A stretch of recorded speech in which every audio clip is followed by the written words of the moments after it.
Please be quiet for a moment. And I want to tell you something. The moment that this starts becoming chaotic, like animalistic, we're gone. Diplomacy erupts in Beirut. US envoy lashes out at journalists, calls them animalistic as talks to disarm Hezbollah hang in the balance. Gulf money, Israeli pressure, and Lebanon's fragile government collide in a high-stakes gamble to strip weapons from 40,000 fighters without sparking civil war. Words flare, tempers boil, and the region's future hangs by a thread.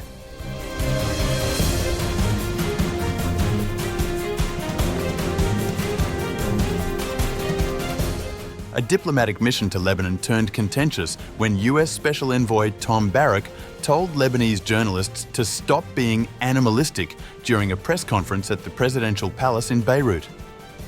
The incident overshadowed what was meant to be a significant announcement about progress in disarming Hezbollah. Barrack stepped up to the podium as journalists shouted questions after his meeting with Lebanese President Joseph Aoun.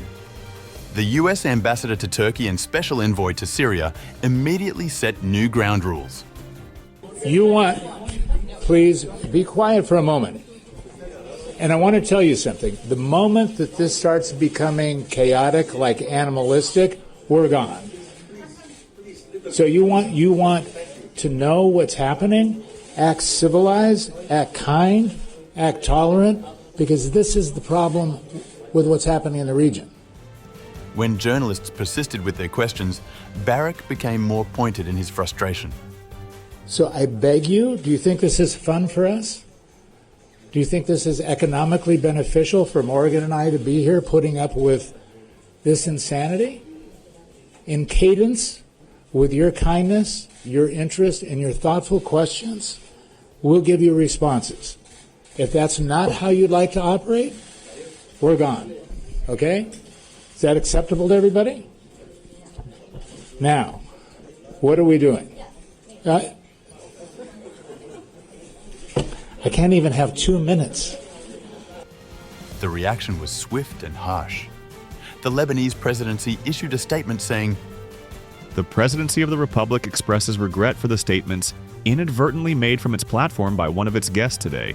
While emphasizing its absolute respect for the dignity of the human person in general, it wishes to reaffirm its full appreciation for all journalists and accredited media representatives in particular, and extends to them its highest regards for their efforts and dedication in fulfilling their professional and national duties."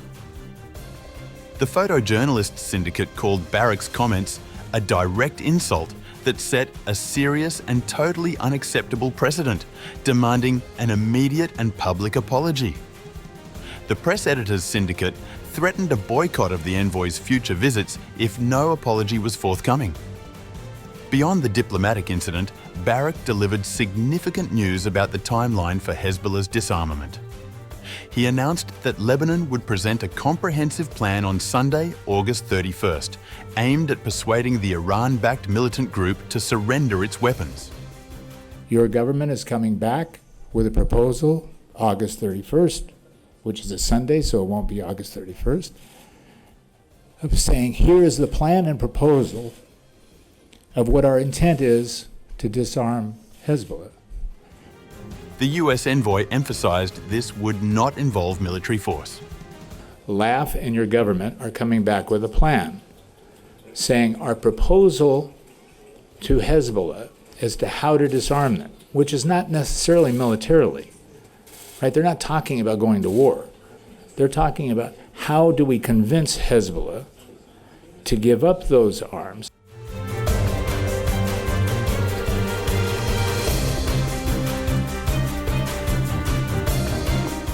Israel has signaled it will scale back its military presence in southern Lebanon if the Lebanese armed forces take concrete action to disarm Hezbollah. Barrack described this development as historic after meeting with Israeli Prime Minister Benjamin Netanyahu on Sunday. What can we do for Hezbollah to show them they don't need to be armed? Nobody wants to go to a civil war. I can tell you Israel's response was historic. What they've said to us personally, what they've said to the president in actuality, and what they've given in a press release to you, is they will meet tick for tat in exact cadence. What we will do in an effort to make sure that Hezbollah is not armed as an adversary against them, they will withdraw in the same cadence. When they see that, they will give their counterproposal of what they will do in withdrawals and security guarantees on their border, their boundaries, those 5 points, in cadence with what we're giving them. Israeli forces have maintained positions inside Lebanon since the ceasefire that ended their conflict with Hezbollah in November. The war left more than 4,000 people dead and caused $11 billion in destruction across Lebanon, according to World Bank estimates. Lebanese Prime Minister Nawaf Salam demonstrated his government's commitment to the disarmament plan after meeting with the US delegation. We are not going to abandon our decision to concentrate all the country's weapons in the hands of the government. The path chosen by the government is what the nation needs to open up prospects for Lebanon's revival. However, Hezbollah leader Naim Qassem has rejected the government's approach, criticizing the decision to disarm his organization and urging officials to reverse course. Let them implement the ceasefire agreement, then after that we will discuss the defense strategy.